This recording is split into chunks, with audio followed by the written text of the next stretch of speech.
Hey everybody, it's JMan105 coming back at you with another CCG related video. It's Christmas Eve,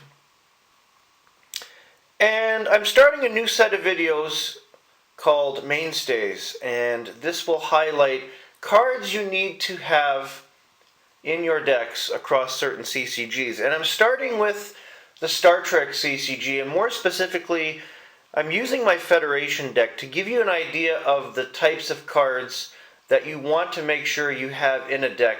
Doesn't really matter the affiliation, and I'll explain what I mean as I go along. Starting with affiliation-centric missions. Now these are missions that are only for your affiliation.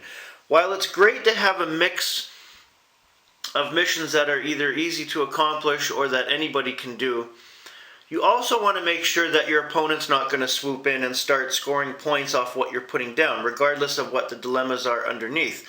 So for my Federation deck, in addition to the multi-missions I've also chosen Repair Mission, First Contact, and Reunion, which are all Federation-centric decks, and they're all tailored to the personnel and the type of deck I have. So you have to keep that in mind when you're building your deck. Doorways. Again, doorways need to be tailored to your deck and to what you're trying to accomplish. In this case, I have several of the alternate universe door and the space-time portal.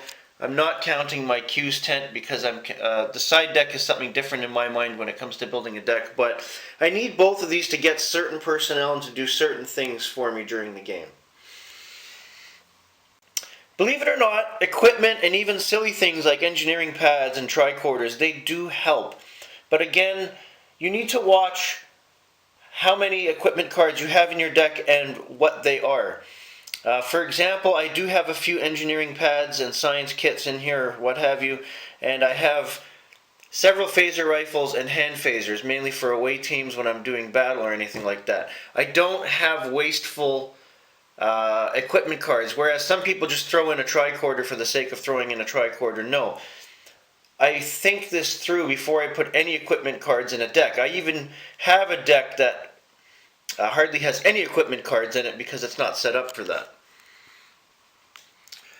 In terms of the side deck, I want to say certain power cards in the side deck. Now by power cards I mean events and interrupts and the occasional artifact that you pick up from the space line that have the greatest impact.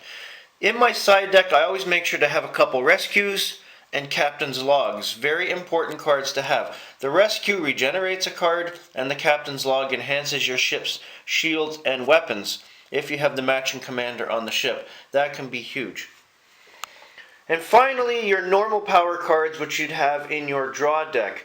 And I'm not going to show you all of them, but these are 5 of the mainstay cards that I do have in several of my decks for this game because they always come in handy. Starting with your Kevin Uxbridge Convergence, which is an interrupt, destroys all event cards in play at any one spaceline location, including those on ships. Amanda Rogers, interrupt, nullifies any one interrupt card just played except Kevin Uxbridge or another Amanda Rogers, or any one artifact just played as an interrupt card. That can be very huge, especially if your opponent's starting to whip out the interrupts that he's picked up. Artifacts, sorry.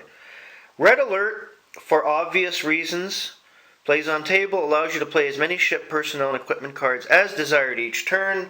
And before anyone bitches and moans about Red Alert, just remember, it can be countered so easily, especially if your opponent has Yellow Alert. So don't complain and crab that it's unfair. It's not. It's a great card. Nutational Shields, which is an event, plays on table. New technology enhances each of your ship's shields +2 for each engineer aboard. My Federation deck is heavy on engineers, so I do have several of these in my deck. And finally, last but not least, you might not think this, QNet. Plays between 2 adjacent spaceline locations. No ship may pass the QNet unless 2 diplomacy aboard. Now, a lot of people still think it's a weak card. It's not, especially if you're playing against a more battle-centric affiliation. Your Klingons, your Romulans, Vidians, Kazon. There's not a lot of diplomacy there. So this could come in very handy against affiliations that aren't known for diplomacy, or if you catch them at a bad time, so it's great. That's all for now. Those are the mainstays that I would put in my Star Trek CCG decks. Of course, I would tailor them a bit depending on the affiliation, but these are always good cards to have in a deck and in your side deck. Have a great day, everybody. Don't forget to like, share, subscribe, and if you haven't already, join the Dragon's Reach on Discord. Oh, and Merry Christmas!